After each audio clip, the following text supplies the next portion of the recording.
por asistir. Siendo ya las 8:05, vamos a comenzar. Somos el Frente Empresarial Ante Desastres, hombro a hombro. Mi nombre es Juan Manuel Arribas, soy director ejecutivo de esta organización.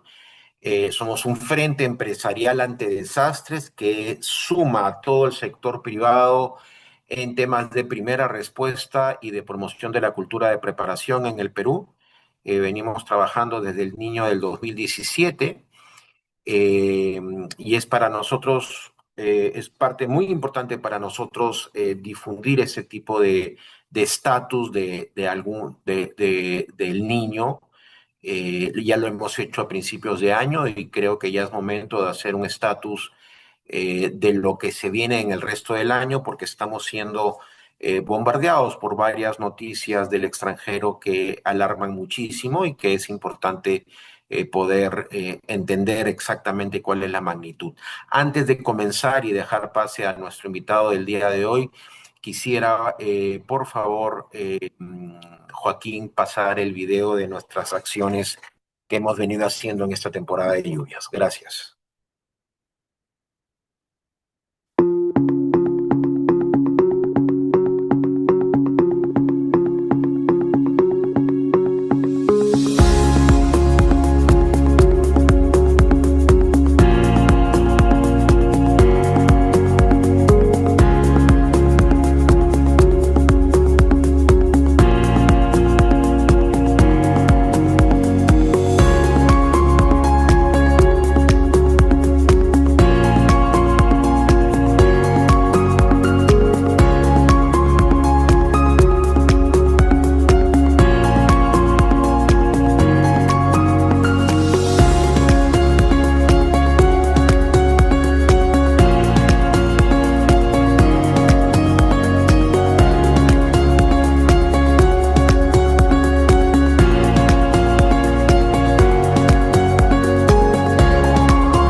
No, muchísimas gracias.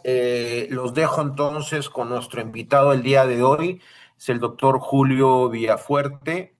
Él es doctor en gestión y desarrollo, máster en gestión estratégica y meteorólogo de la OMM, con más de 30 años de destacada trayectoria en el sector público, la academia y la investigación científica. Es especialista en meteorología, cambio climático, gestión ambiental y gestión de riesgo de desastres. Ha ocupado altos cargos como jefe del Centro Nacional de Estimación, Prevención y Reducción de Riesgo de Desastres, el CENEPRED. Ha sido director general en el Ministerio de Transportes y Comunicaciones y asesor de la alta dirección del CENAMI, además de director de la Dirección de Meteorología Aeronáutica de la Fuerza Aérea del Perú. Es un coronel en retiro. Es miembro de la Organización Meteorológica Mundial. Ha liderado estudios, proyectos y políticas públicas vinculadas al fenómeno del Niño, oscilación del sur, ENOS, como director general de meteorología de CENAMI y director científico del ENFEN, entre otros. En el sector privado se viene desempeñando como asesor de empresas y empresas agroexportadoras y aeroportuarias. Muy bien, habiendo dicho eso, te dejo, Julio, adelante. Gracias, Juan. Gracias por la presentación. Muy buenos días con todos. Si me permiten, empiezo a compartir la exposición para poder avanzar lo más pronto posible. Me gustaría, por favor, que voy a tratar de expresarme de la mejor manera sencilla posible, que es una dificultad que tenemos algunas veces los meteorólogos, ¿no? Hay unos que tratan de confundir, otros tratan de explicar y la idea de llegar al receptor de la información de manera correcta. La invitación que me han hecho, y agradezco a su vez a hombro, es explicar básicamente la realidad del ENSO, o el Niño Oscilación Sur, que es el real nombre al cual nosotros lo llamamos fenómeno del niño, y a lo que nos espera el próximo año, como lo dice muy bien Juan, ha causado cierta revolución en diferentes autoridades, no solamente públicas, sino privadas, y el niño costero, qué es lo que ha pasado este año, qué es lo que va a pasar el próximo. Vamos a hablar de las diferencias, los impactos y algunas estrategias que me permito dejar en mesa para el sector empresarial. Entonces, el objetivo que tenemos ahora es explicar qué es el ENSO, qué es el Niño Oscilación Sur y el niño costero. Explicarlo de manera sencilla. ¿Por qué? Porque necesitamos tranquilidad y serenidad para la toma de decisiones en los momentos de emergencia. Mientras más conocimiento tengamos, está claro que nuestras decisiones van a ser más rápidas y por ende vamos a ayudar mejor. Vamos a poder solucionar más rápido las informaciones. Entonces, voy a tratar de explicarlo de manera concreta, sencilla, descartando muchos temas, descartando muchas terminologías, que es la que nos va a permitir a nosotros poder tomar decisiones. Identificar sus diferencias según las instituciones que manejan, tanto internacional como nacionalmente, como la NOAA y el ENFEN, que es el Estudio Nacional del Fenómeno del Niño, que ahí nomás con el nombre que ha sido formado hace muchos años ha generado esta variación. Analizar su impacto en el Perú y brindar, como le dije, algunas estrategias, ¿sí? Entonces, entramos ya al tema, ¿qué es el ENSO, no? El ENSO Oscilación del Sur, el Niño Oscilación del Sur es una unión de la interacción entre el océano y la atmósfera en el estudio de la mitad del Pacífico, que es la zona 3.4, que ya lo vamos a ver, en la cual en un año normal la humedad ocurre en la parte de Oceanía y va transportando por la parte superficial, trae las lluvias ligeras en nuestra zona y, bueno, lluvia ligera entre comillas, y regresa seco y otra vez hace la circulación atmosférica, ¿no? Esas son las características de las condiciones normales. Cuando ocurre el fenómeno del Niño o el ENSO, dependiendo de sus características y niveles, también hay categorías, generan las lluvias que habían en Oceanía, pasan prácticamente a la parte norte de nuestro país. Pero para que ocurra eso, hay que tener algunas condiciones atmosféricas, que vamos a seguir hablando. Este fenómeno incluye fases. Cuando es cálido se le denomina el niño y cuando es fría se le denomina la niña. Influye en el clima de la escala mundial, básicamente sí, por eso hay muchas instituciones, muchos países, potencias mundiales, estudian ese fenómeno, tanto para sus intereses geográficos como económicos. Entonces, en terminología no hay ENFEN, sí o sí se requiere una interacción océano-atmósfera. ¿Qué quiero decir con esto? Si está caliente el mar y no hay esa reversión atmosférica, no podemos hablar de un fenómeno del Niño, o el ENSO, perdón. Podemos hablar de un calentamiento oceánico que ya se ha dado, que lo vamos a ver. Entonces, por el momento, hay esa es la obligación de sí o sí tiene que haber una interacción con la atmósfera. ¿Y cómo se monitorea? Vigilando la temperatura superficial del mar. Se consideran, cuando ya podemos hablar de la atmósfera, los cambios de presión atmosférica que hacen lo que roten los vientos y tengamos esa información. Eso es mucho más dinámico para pronosticar. Entonces se hace básico primero saber que el mar está caliente o frío para poder esperar que ocurra este tipo de actividades atmosféricas. y se utilizan como indicadores ya creados. Este fenómeno está estudiado más o menos ya tiene como cerca de 40 años estudiándose este niño, entonces ya hay indicadores en los cuales las diferentes potencias mundiales o universidades utilizan ya sus propios índices. ¿Qué hace la NOAA?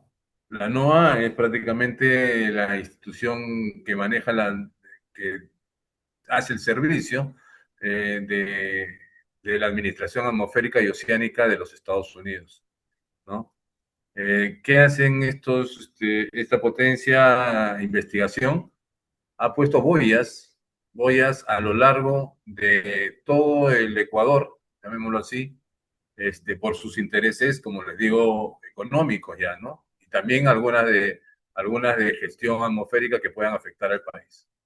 Entonces, colocan boyas a lo largo de todo, en nuestro caso, a lo largo del Pacífico ecuatorial, ¿no? Como ustedes ven arriba en rojo y abajo en azul, desde Tahití o de las Islas Darwin hasta Galápagos, ¿sí? Entonces, a, colocan esas boyas y esas boyas miden la parte meteorológica atmosférica, pero tienen un sensor que hace un corte vertical hacia el fondo del mar, hasta los 500 metros aproximadamente. ¿Para qué?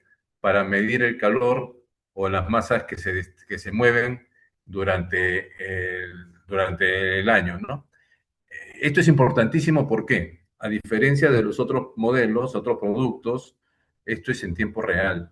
Esto es en tiempo real y el hombre no hace ningún cálculo matemático para tener una información, sino es una data real.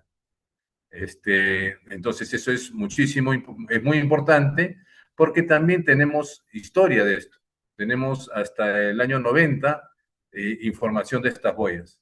Entonces nos da muchísima información, tanto en la atmósfera, la superficial de la atmósfera y en el fondo del mar hasta 500 metros. Pero hay que tener en cuenta que sí, esta tomografía hacia el fondo del mar que le voy a mostrar es solamente del Ecuador.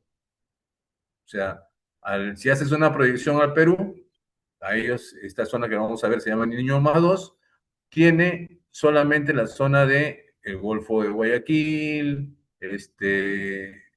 Tumbes y un poco de Piura. Entonces, ojalá se pueda entender, esta es la tomografía, llamémoslo así, del Ecuador, del Pacífico ecuatorial, desde Tahití hasta Galápagos y abajo hasta los 500 metros la temperatura de mar. Bajo ese esquema, he hecho unas comparaciones del año 1997, que fue el niño extraordinario, versus el comportamiento actual que tenemos ahora. Y es parecido. Tiene menos intensidad, pero no deja de tener una morfología similar. Tiene masas frías, los verdes y celestes son masas frías, entonces va a permitir la mezcla de las condiciones atmosféricas, perdón, de las condiciones oceánicas. Que cuando aflore, que va a aflorar aproximadamente en los próximos 4 meses, 5 meses, va a estar ya en condiciones invernales. Entonces, pero de todas maneras tenemos que tener la seguridad y el conocimiento de que el mar va a poder va a poder presentar masas cálidas, ¿no? Se le llama ondas Kelvin, pero prefiero después conversar este tema. Para tranquilidad de nosotros, para tampoco decir, porque ya cualquier especialista o pseudo especialista podría lanzarse, ¿no? Y decir, ya viene un niño extraordinario, o para no entrar en discusión, como un 80, como el 92, perdón, como el 97, 98, ¿no? Todavía falta mucho tiempo. Le explico. Estas masas cálidas que ustedes ven acá, se demora aproximadamente en llegar a las costas peruanas, a la costa norte del país, o a aflorar a la costa norte del país, entre 2 meses y medio. El nuestro está un poco más lejos, será en 3 meses, y si es que no existe la mezcla. Estas masas cálidas, obviamente, y frías debajo del mar se comienzan a mezclar, comienzan a avanzar, también tienen su dinámica oceánica, y las comparaciones que he hecho me he permitido hacer es lo más parecidos son al 2004, que ustedes pueden ver una masa pequeña que al final no pasó nada, y el 2015 y el 2016 a nivel global fue considerado un niño fuerte, extremadamente fuerte, un niño muy fuerte. Pero el 2015 y 16 en nuestro país no pasó nada. Fue leve la información. ¿A qué se debe esto? A que es importantísimo el comportamiento de la atmósfera y el momento en que se encuentre estas estas dos condiciones eh, oceánica y atmosférica. Bajo ese criterio también hice la comparación para nuestra tranquilidad, pero no quiere, o sea, para nuestro conocimiento. El año 82, 83, el impacto en el Perú fue muy fuerte y devastador. Los que tenemos mi edad hacia arriba, 54 años, 55 años para arriba, si nos acordamos, eh, el 97, 98, extremadamente intenso.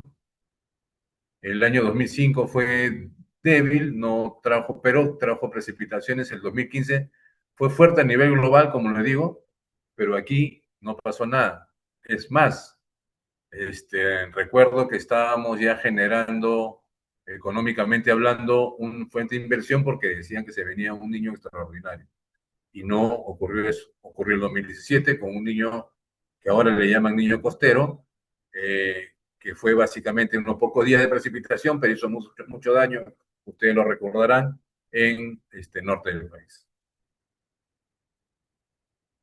Esta imagen, que también es otro instrumento que se utiliza, no solamente las imágenes de las boyas meteorológicas, también se utiliza el satélite, el GOE-16. Todos, también para tranquilidad de nosotros, tenemos esta información satelital, la cual la trabajan, ya entra en la mano del hombre y les da color. En este caso, le está dando color a una misma imagen, ¿no? Eso quiero resaltar, todas son del 14 de abril y la última que es del mes de mayo, o sea, es la temperatura superficial de todo el mes. Pero ¿qué quiero resaltar con esto? Dos cosas. Primero, que yo podría, de alguna manera, a ustedes poner la imagen roja y generar un pánico que ustedes seguro alguna vez lo han visto y le ha causado esa preocupación. Pero en realidad es un color que se le da al comportamiento de la temperatura durante el verano, que es prácticamente normal a la estacionalidad. La del medio, que es la que a mí particularmente me tranquiliza y me lleva a la calma por ser el océano un fluido más lento. Vemos las condiciones, unas cálidas, efectivamente, pero este es un análisis semanal, es una anomalía, es un mapa de anomalías semanales. ¿Qué quiere decir esto? Que en la semana del 14, del 26, comparada con todas las semanas 14 de abril desde el 98, te saca un promedio y esta te genera las anomalías semanales. ¿Qué quiere decir esto? Que las condiciones prácticamente en el niño no más 2 son débiles o ligeramente fuertes, perdón, ligeramente débiles, y el Océano Pacífico en la parte sur nos está generando todavía condiciones frías y normales. Pero el día a día no lo demuestra así, que es la imagen que ustedes ven arriba, que es la que normalmente utilizan para las exposiciones periodísticas, ¿no? Porque ven que en el niño no más 2, que es la zona de estudio del niño del ENFEN, se ve caliente, ¿no? Se ve caliente, que tampoco es tanto, porque estamos en estación todavía de recibir la radiación directa del sol, que poco a poco nos estamos alejando. Entonces, esas son las condiciones que tenemos, satelitalmente hablando, Y esto es lo que quiero ser más que es la misma, pero más claro, ¿no? Ustedes pueden apreciar las masas cálidas, está en rojo, hay anomalías de 4 o 3 grados, que si usted saca un promedio acá, ya podríamos hablar, si corre 3 meses ese calentamiento, podríamos hablar de un niño costero en categoría débil, pero todavía sigue en vigilancia porque no llega a los 3 meses de calentamiento. Y yo, la verdad, creo que no lo va a hacer. ¿Por qué? Porque el ENFEN tiene una misión muy importante, que es estudiar el niño 3.4, que es la misión eh, por la cual fue creada en el año 98, y el año 2017 eh, eh, generaron un evento llamado el Niño Costero, que no es más que el calentamiento del mar y su interacción con la atmósfera. En la costa peruana, perdón, en la costa, en la zona 1 niño más 2. ¿Qué quiero decir con esto? Que si no hay interacción con la atmósfera, no hay niño. En este caso, no haya interacción con la atmósfera, vamos a ver ahora por qué, lo vamos a sustentar, pero si no hay, solamente podemos hablar de un calentamiento oceánico. ¿Que va a traer repercusiones? Por supuesto, pero no la posibilidad de incremento de precipitaciones tan o igual que la estación de lluvias, que ya la pasamos también. Entonces, ¿qué utilizamos con nuestros socios o nuestros socios estratégicos? ¿Qué dicen en la NOAA, que hace la vigilancia del niño en el 3.4? ¿Y por qué lo hacen ellos? Obviamente no lo hacen porque son nuestros amigos, ¿no? Lo hacen porque ellos tienen intereses y les afecta muchísimo el movimiento en el Océano Pacífico a a Estados Unidos. Entonces ellos han calificado el evento ENSO, ¿no? Y hablan de la niña y el niño como el calentamiento o enfriamiento del mar. Ellos tienen unos indicadores, unos índices que prácticamente lo usamos todos, lo interpretamos todos, para ver el 3.4 nada más, ¿no? Y el ENFEN lo que ha hecho es utilizar estos indicadores, adaptarlos ¿cómo se llama? Un niño no más dos, y tener algunos productos. Pero acá en esta información de la OMM, de la Organización Meteorológica Mundial, dice algo muy interesante. Dice que el, el año 2023-24 fue uno de los 5 más intensos registrados en temperaturas globales, y a nosotros no nos afectó, ¿no? Eso es uno. Acá hay algo muy interesante que lo vamos a ver ahora. Acá nosotros trabajamos con modelos numéricos, muchísimos modelos numéricos, pero, pero, mucha gente recoge esa información, como usted lo puede ver arriba, dice, niños, Situación Sur, ¿no? Dice, el estatus del sistema, advertencia niña, vigilancia en niño, condiciones neutrales, pero después es probable que el niño en 61% de probabilidad se pueda presentar. En ningún momento te dice la intensidad del niño, que ese sí nos debe afectar si es que el niño, o sea, el ENSO en la zona 3.4 es de categoría, sí nos podría afectar a nosotros en verano con teleconexiones. Pero dice algo muy importante, que eso hay que tener en cuenta y ustedes lo deben tener en conocimiento, que existe un momento de incertidumbre en los modelos numéricos. Por eso yo me apoyo mucho en la parte del Tao Tritón, porque eso sí es historia, sí es estadística y sí es información real. No entra a modelamientos porque presenta matemáticamente hablando y físicamente hablando algunas incertidumbres. ¿Por qué? Porque la estación el cambio de estación del verano hacia el invierno genera incertidumbres matemáticos en el pronóstico. Porque no todos los otoños, no todas las primaveras son un reloj. A veces incrementan las lluvias antes, a veces durante la primavera empieza a salir sol después, etc. Entonces eso genera una incertidumbre matemática al producto y se detienen. Por eso se habla solamente de los 3 meses, cada 3 meses hacen los pronósticos. Lo demás, podríamos decir que es un escenario. Podríamos decir, si no tuviésemos esa incertidumbre, podríamos irnos de frente y decir, ¿sabes qué? A fin del próximo año ya va a ser esto. Pero acuérdense muy bien que mientras los pronósticos más lejanos son más inciertos.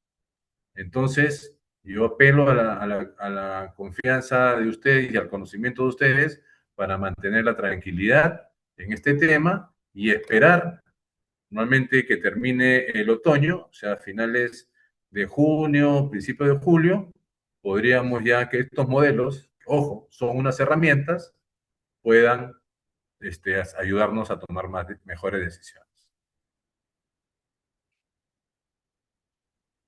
Este cuadro, seguro algunos de ustedes lo han visto, es el resumen de todos los modelos matemáticos internacionales que lo ven en el 3.4 en la zona del Pacífico Central.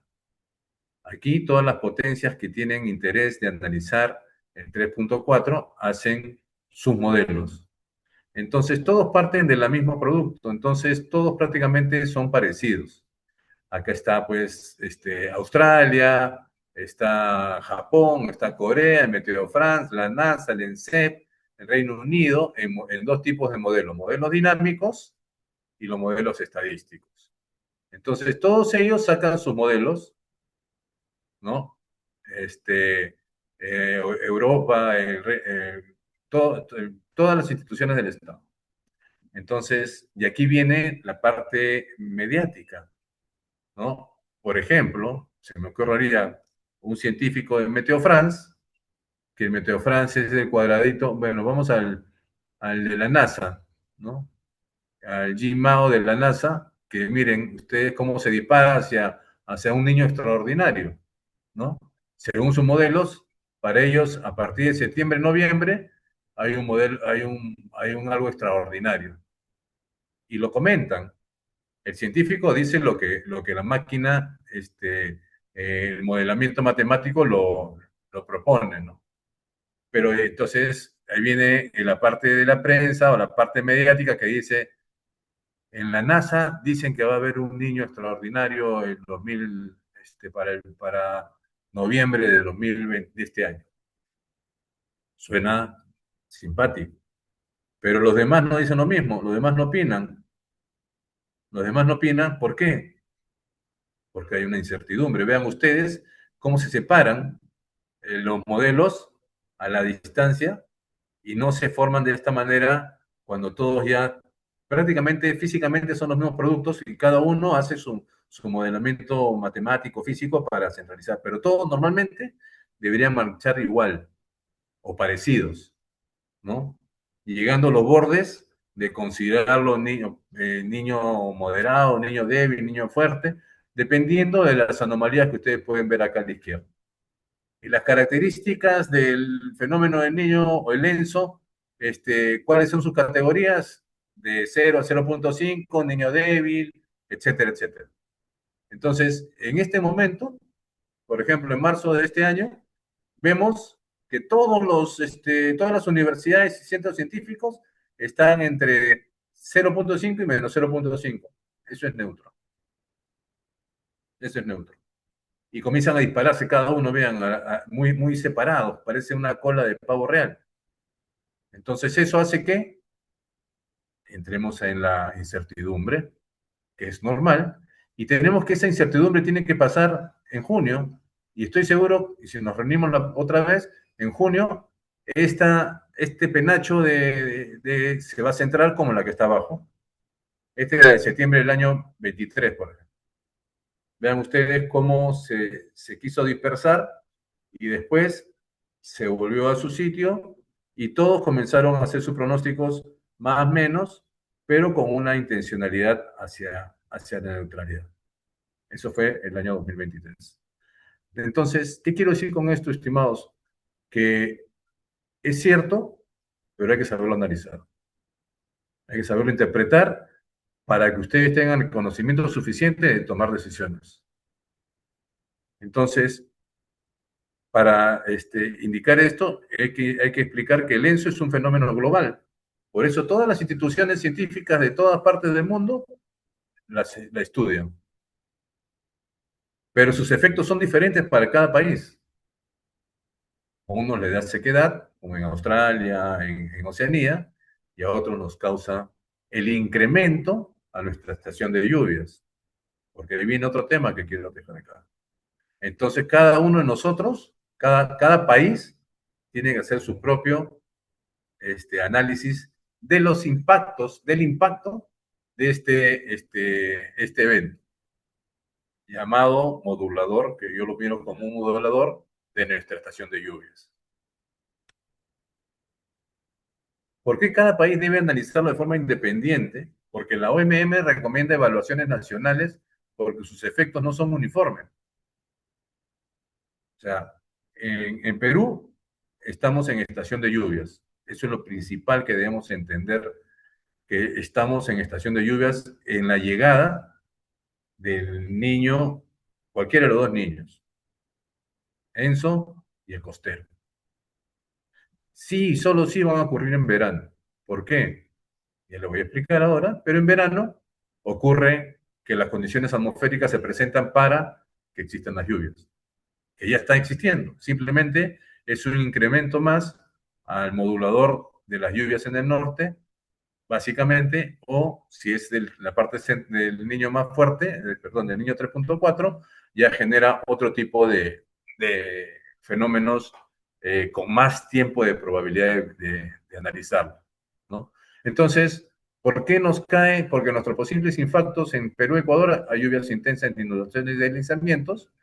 En los Andes peruanos hay sequías, en la Amazonía alteraciones en los caudales, en Australia e Indonesia hay sequías severas, por ejemplo, en África Oriental incremento de lluvias e inundaciones por teleconexiones. Entonces, por eso es importantísimo, primero, saber que hay en ello, ¿no? Ya sabemos, nos va a afectar, tenemos capacidades para poder confirmar eso, todo es dimes y diretes. ¿Por qué? Porque tenemos una red meteorológica débil, oceanográfica débil, que es la que nosotros tenemos que reconocer. Ahora, ¿qué es el niño costero? ¿No? El niño costero, básicamente, eh, es un calentamiento oceánico, unos comentan que la extensión de la corriente cálida de Panamá, ¿no? Y, aparecen normalmente en diciembre, por eso nuestros antiguos le denominaron corriente del niño, versus el choque de la corriente peruana. Ese es el movimiento oceánico. Entonces, en verano, esas condiciones se quedan, como ustedes lo pueden apreciar, en la costa norte del país, y eso generarían, si la atmósfera está activa, como en verano lo está, porque estamos en estación de lluvias, genera lluvias intensas en la costa norte y central, de acuerdo a su intensidad, ¿no? Y esa intensidad normalmente es de corto tiempo. Entonces, y eso lo monitorea el ENFEN. Y quiero quedar en claro que este niño costero, así lo han llamado, podríamos haberlo llamado de otra manera para nuestra tranquilidad, pero lamentablemente la inmediatez le puso el niño costero, porque sus condiciones son, su génesis es muy distinto al Lenzo que nosotros seguimos internacionalmente. Entonces le pusieron niño costero, podían ponerle otro fenómeno, o qué sé yo, calentamiento del mar de Grau, cualquier otro nombre. Pero se escogió ese nombre que ya está incrustado en la realidad nacional, pero tenemos que marcar la diferencia que son dos fenómenos distintos. Que se puede presentar al mismo tiempo, en 97-98 ocurrió eso. Pero sí, solo sí ocurre si la atmósfera así se presenta. ¿Qué dice el ENFEN? El ENFEN sobre el alerta del niño costero, no voy a entrar a discusiones internas, ¿no?, entre especialistas. Simple y llanamente quiero decir ahora que el ENFEN monitorea el niño no más 2. Esa es su misión. Su misión es el niño no más 2 y lo está vigilando con pocas herramientas. No tenemos las herramientas como la tienen las boyas del 3.4, como contamos con las imágenes satélites, con los medios que les voy a comentar ahora, pero no hay información directa, que es la que nosotros requerimos. Hay un proyecto que se llamaba NILAB, seguro algunos lo conocen.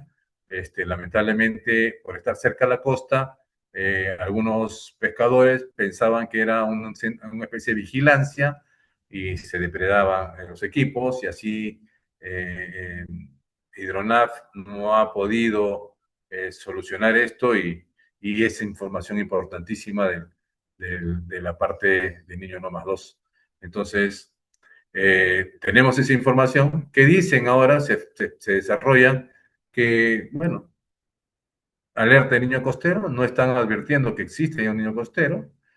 El pronóstico de lluvias hasta junio, mire, ya pasaron todo abril casi y las lluvias no se han incrementado y esto tiene una respuesta lógica, atmosférica, la cual es un patrón natural, global, de nuestro comportamiento. O sea, mejor dicho, se han alejado las condiciones de lluvia y cuando ha aparecido la parrilla, que es el carbón, que es el océano, es el mar de Guayaquil, el niño no más 2, no ha encontrado la carne, entonces no ha podido participar en este dúo, ¿no? Entonces no está presentando las condiciones que se podían haber presentado, pronosticado. Entonces, y estamos saliendo de la estación de lluvias. Eso hay que tener muy en claro. Si este fenómeno hubiese estado en el pico, como fuera febrero o principios de marzo, este calentamiento muy marcado, seguro que podríamos hablar de un niño costero, pero no ha ocurrido así.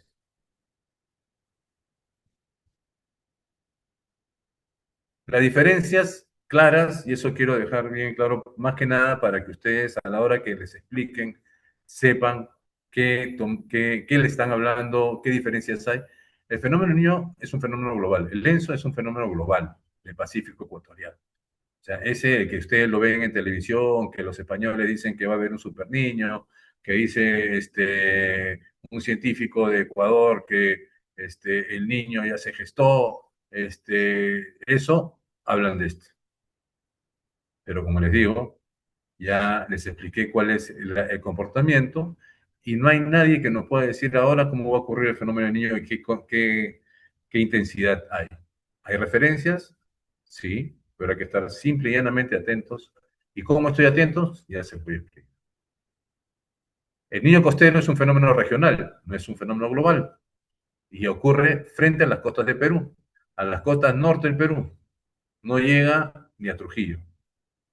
El calentamiento en el 1 más 2. Pero ¿qué genera? Si ese calentamiento encuentra la atmósfera propicia, genera muchas lluvias, más de las normales, porque obviamente en la estación de lluvias en el norte del país llueve. ¿Por qué? Porque hay un calentamiento siempre del océano, pero cuando hay un incremento fuerte, como en 2017, genera más de lo normal. El ENSO, el Niño Oscilación del Sur, es monitoreado por la NOAA. Nosotros somos usuarios de esa información. Y el niño costero es monitoreado por el ENFEN, que ya les he comentado las debilidades que se tienen. Pero es lo que hay. Entonces, así como el niño costero y el ENSO son moduladores de las lluvias, de la estación de lluvia de nuestro país, ¿qué sucede? Que siempre, desde a partir de noviembre en algunos sitios y hasta abril en otros sitios, llueve en todo el país. No llueve porque el niño llegó, no llueve porque el niño costero está acá, no. La estación de lluvias se inicia en esas fechas a nivel nacional.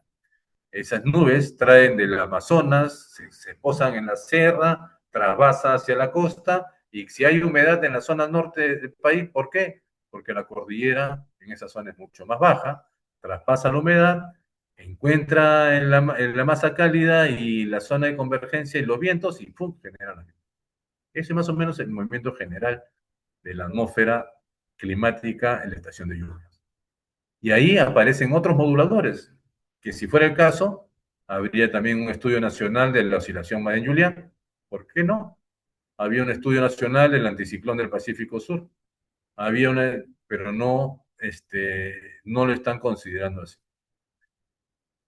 Entonces, hay muchos más modeladores que rigen la estación de lluvias en nuestro país. Las lluvias en Arequipa, las lluvias que actualmente están en el centro de la Sierra Central, no es, o que hubo, no es debido al calentamiento del mar, no es debido al calentamiento en la zona norte del país, es la temporalidad y otros moduladores de lluvias que existen en nuestro país. Entonces, es misión del meteorólogo interpretar esas oscilaciones y compararlas con la estacionalidad, con los patrones naturales de la atmósfera en la estación de lluvias y poder dar un pronóstico tranquilo y confiado. Mucha gente interpreta muchas cosas al revés. Piensan que si no hay niño, no hay lluvia. Alguna gente piensa así. A esto me refiero con los patrones climáticos. Los patrones climáticos son este, eh, sistemas, sistemas que siempre están en nuestro país que generan que el clima varíe. ¿Sí? Eso lo dice la Organización Mundial de Meteorología, y de entre ellos impactos lo incluyen al ENSO. Entonces, siempre redundando ellos, siempre cuidándose la OMM en decir, por si acaso, yo les pongo acá la información de la NOAA, le ponemos los estudios sobre el fenómeno del niño en mi idioma, en el hemisferio norte primero. Ellos, cuando ustedes vean los informes, hablan de la primavera, cuando para nosotros es el otoño, hablan del verano, para nosotros es el invierno. Entonces, eso nomás nos confunde. Entonces, hay que saber entenderlo con calma y con prudencia, ¿no? ¿Cuáles son nuestros patrones atmosféricos, o sea, que afectan la atmósfera, no es que sean atmosféricos? Lo que hemos estudiado desde que éramos chicos, salvo algunos, básicamente la corriente Niño y la corriente Humboldt. La corriente Niño y la corriente Humboldt son para nosotros, bueno, más que nada la corriente Humboldt o corriente peruana, que le hemos estudiado mucho nosotros los contemporáneos, es el gran río frío que trae desde el sur hacia prácticamente hacia la altura de Caral, más o menos, Supe, un poco más dependiendo de la intensidad, las masas frías. Eso hace que en la parte de la cordillera de los Andes, que es otro patrón, seamos secos. Si ustedes hacen una proyección en este mapa, en esta imagen satelital de Lima hacia Brasil, cruza todo el Amazonas y llega a Brasil, ustedes en esa zona de Sao Paulo, las zonas de playa, todo es verde. Entonces yo digo, oye, pues si estamos en la misma zona, ¿por qué en Brasil es verde y el mío es desértico? Es porque en Brasil el ciclo del comportamiento de la corriente de Humboldt tiene una contracorriente al otro lado, o sea, una opuesta que viene del norte hacia el sur. Entonces trae masa cálida y te trae toda la humedad cálida y te trae todo el viento para generar la zona verde de Brasil y que sean más bailarines, el fútbol y todas esas cosas. Ya le dan la vida. En cambio, nosotros tenemos un sector desértico, pero por algo nos dan las cosas. Tenemos el mejor mar del mundo para la pesca, tenemos condiciones diferentes a las cuales nosotros nos hemos adaptado. Entonces, cuando nos cuesta adaptarnos, decimos que nos quejamos de por qué tenemos. Entonces, tenemos una corriente peruana que en invierno, en otoño, comienza a aparecer, y esa es la que yo apelo ahora, por mi experiencia, a que frene ese mar cálido que se encuentra en el norte del país.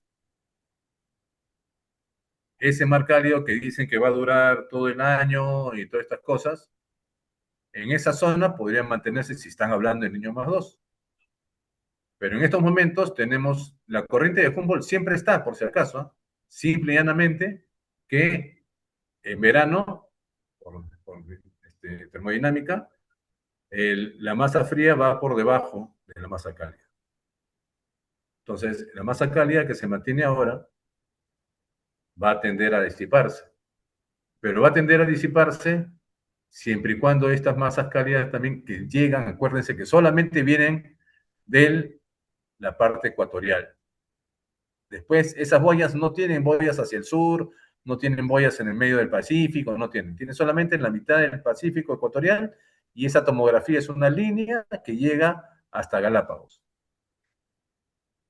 Entonces, ¿en qué nos apoyamos? En el comportamiento de otro patrón que se llama el anticiclón del Pacífico Sur. ¿Qué es el anticiclón del Pacífico Sur? Es un sistema de presión gigantesco que transporta antiorariamente, gira antiorariamente y por ende trae la masa fría del sur del continente, sopla y comienza a enfriar la parte cálida del mar en la estacionalidad de verano y permite que aflore nuestro querido y necesaria corriente de Humboldt o corriente peruana. Nosotros, por orgullo, debemos llamarla corriente peruana, pero bueno, eh, nuestros compañeros, amigos del sur del continente prefieren llamarla corriente, pero es la misma. Entonces, ese es el comportamiento de los patrones generales. Tenemos una cordillera a la mitad del Pacífico, perdón, de nuestro país, que impide que toda la masa amazónica llegue directamente hacia nuestro país, hacia nuestras costas.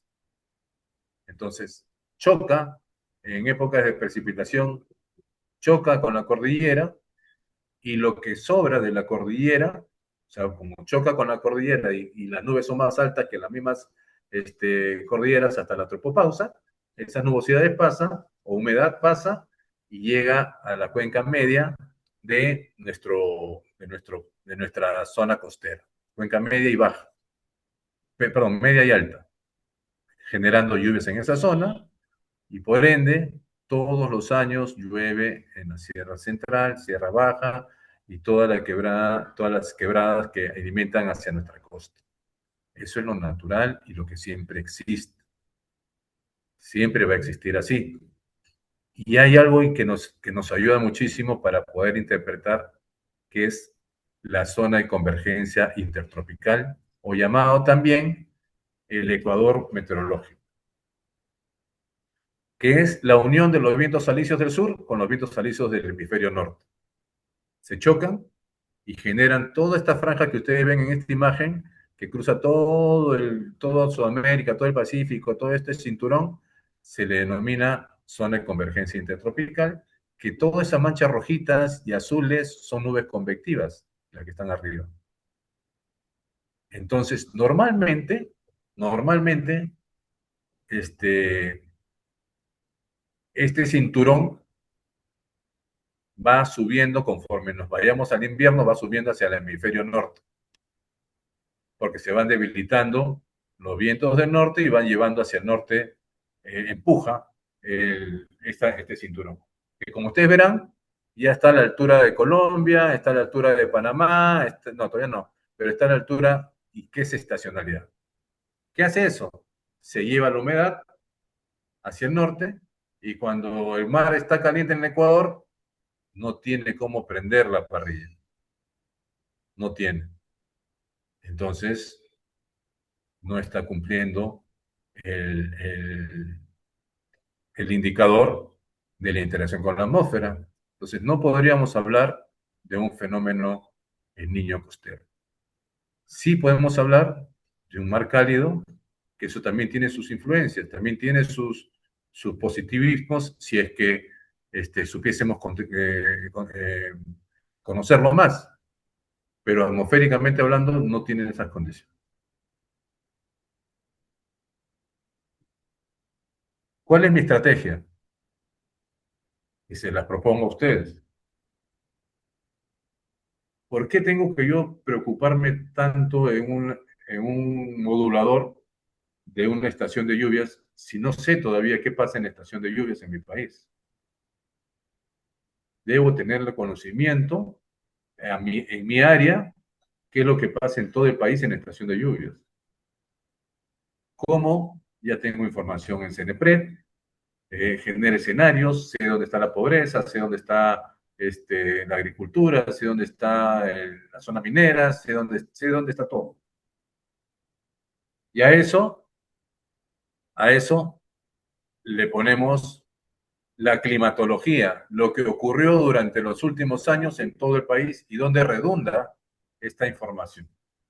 Entonces, algo grueso, porque falta analizar muchísimo, pero sí he podido indicar que las que zonas más redundantes en la estación de lluvia son afectadas. Hay mucho más, pero hay que ser más extensos, ¿no? Pero dentro de todo eso lo que redunda es en Piura, estas son las provincias críticas que ocurren normalmente en todos los veranos, en todos los veranos. Inundaciones y desbordes, la probabilidad es muy alta, el impacto es muy alto porque las ciudades son afectadas porque no tienen agua, no tienen desagüe, ellos saben que todos los años viene, entonces no construyen de manera fuerte, etcétera, etcétera, y el nivel de riesgo es crítico. Entonces ahí generamos las dos cosas, el impacto científico y el impacto social, que ahí hay un vacío que debemos entender. Los sectores más expuestos, la agroindustria, el día a día, la banca y el transporte. Tenemos a Tumbes con inundaciones fluviales, lo sabemos, el comportamiento, obviamente las inundaciones son muy distintas, o los desbordes son muy distintos a lo que ocurre en Piura que lo que ocurre en Ica, por ejemplo, porque tiene otro comportamiento su río. Entonces tenemos que planear para eso. En Tumbes, Lima, básicamente son huaicos y deslizamientos, porque es lo único que afecta a Lima. No hay lluvias como en Piura, como en el norte, por lógica, por obvias razones de la potencia del anticiclón y todas estas cosas que ustedes ya lo hemos comentado, pero sí hay trasvases.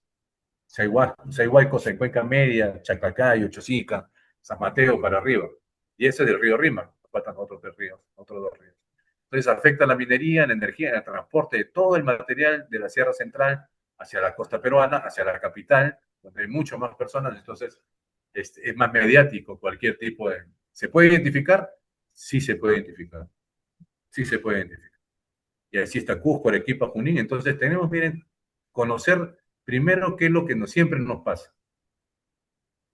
Conociendo esto, ya lo demás, el niño 3.4, por ejemplo, ya sabemos qué pasa. Si ya estoy preparado todos los años en esta zona, obviamente ya voy a estar preparado cuando exista un problema de niño 3.4 en Lambayeque, Piura La Libertad, Tumbes y Cañas. Porque ya estoy preparado. Ya tengo medidas, por lo menos, de prevención para que cuando el nivel de riesgo ya no sea ni alto ni crítico, sino va a haber una mitigación de esto. Y esto cuando ocurre el 3.4. Siendo el 3.4, estimados, el niño moderado, fuerte o extraordinario. Si no se dan esas dos condiciones, sobre todo fuerte y extraordinario, nos afecta muy poco a nuestra estacionalidad de lluvias, porque los eventos van a ser los mismos. Entonces estemos tranquilos en ese aspecto. Y en el niño costero, que las lluvias son mucho más breves, destructoras, siempre y cuando no las conozcamos, porque si estuviésemos preparados en Piura, en Lambayeque, en La Libertad, para unas lluvias normales, hablo de drenaje, hablo de pozos de agua, hablo de etcétera, etcétera, obviamente nuestros comercios y agroindustrias van a estar protegidos. Y eso pasa lo mismo cuando la estación de lluvias ocurre. Y si ocurriese algo superior a la estación de lluvias, obviamente ahí sí podemos hablar de emergencias. que va a ser más puntual y las autoridades van a poder ir a los sitios con mayor exactitud, con mayor calidad y con mayor solución de respuesta. Y que no se nos haga, pues no se nos escape de las manos pintar de rojo toda una región tan grande como Piura, decir, va a haber emergencias de lluvia y las autoridades no saben qué hacer con eso. No saben qué tomar decisiones. Entonces, ¿qué hacen? O se la juegan o no gastan. Y los dos pierden. Porque se la juega, después le caen las denuncias del caso y terminan en cárceles. Y el otro lo destituyen porque no ejecutó. Y ahí genera el miedo de la toma de decisiones. Entonces, esa es la estrategia que nosotros para el sector empresarial les proponemos. Lo más importante es identificar los efectos de la estación de lluvias en la sociedad y en la economía. Eso sí lo tenemos prácticamente estacionalmente claro, lo podemos analizar inclusive a nivel municipal o a nivel zonal, mesoescalar, le decimos nosotros. Analizar el impacto de la infraestructura, en la producción, en el transporte de los servicios, en base a la estación de lluvias.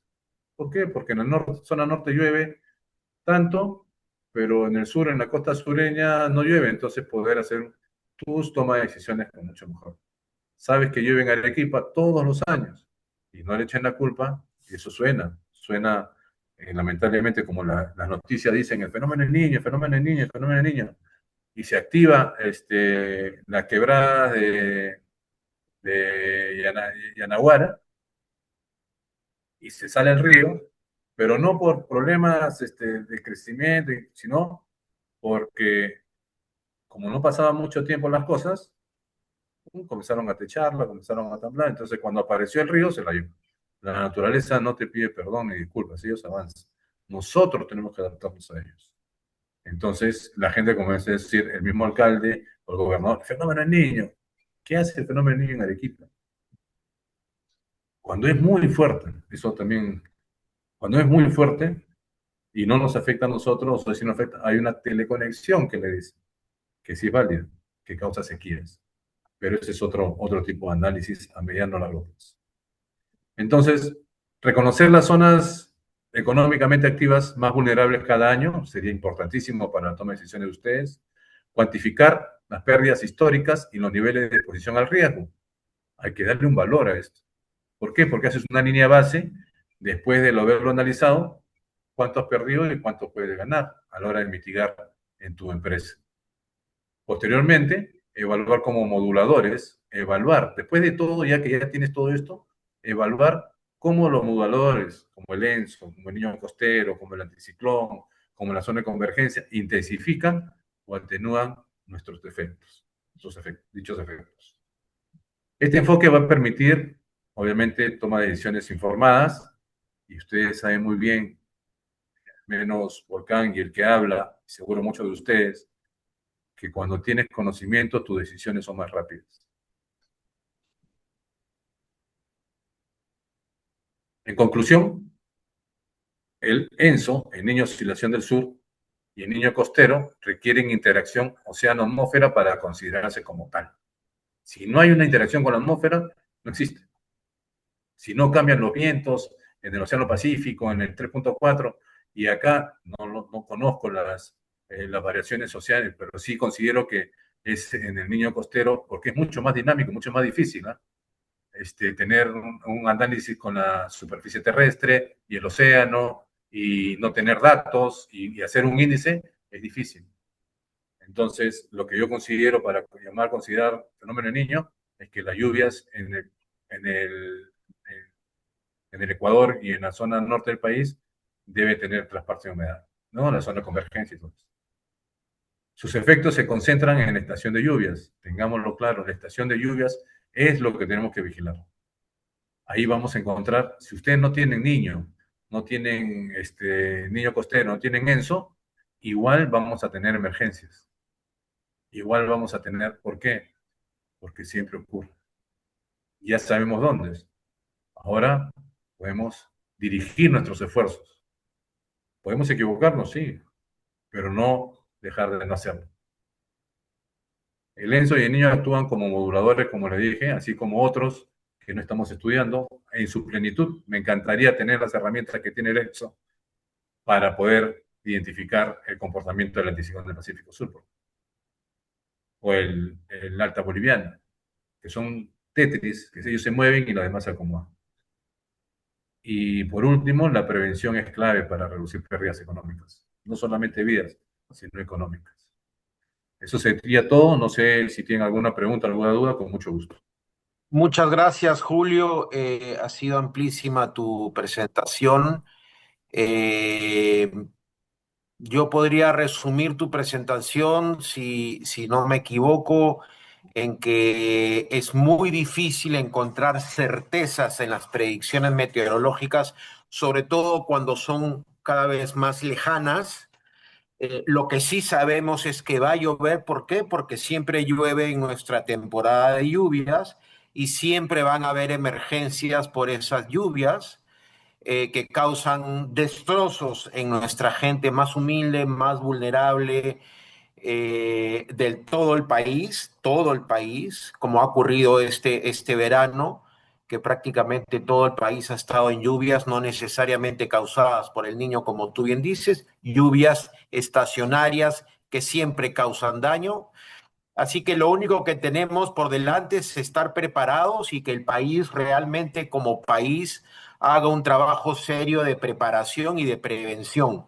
Nosotros hemos tenido la suerte de estar un mes en Japón, invitados por YAICA, y este país ha reducido a cero el impacto de las lluvias torrenciales que azotan ese país todos los años por los huracanes, tifones le llaman allá, porque cada río del país del Japón tiene un plan de gestión con diques, con zonas de inundación, con ampliación de los caudales, con limpieza o drenaje de los caudales, etcétera, etcétera, etcétera.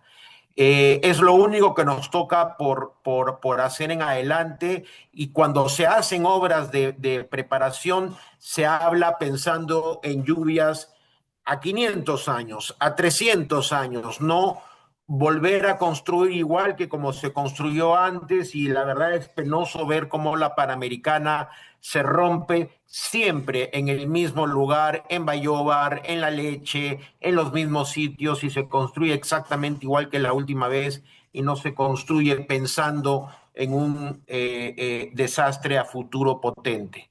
Muchísimas gracias, Julio. Muchísimas gracias a todos los participantes. Este video se va a colgar más adelante, el día de hoy o mañana, lo vamos a colgar en YouTube. Buenos días y seguimos en contacto. Muchas gracias.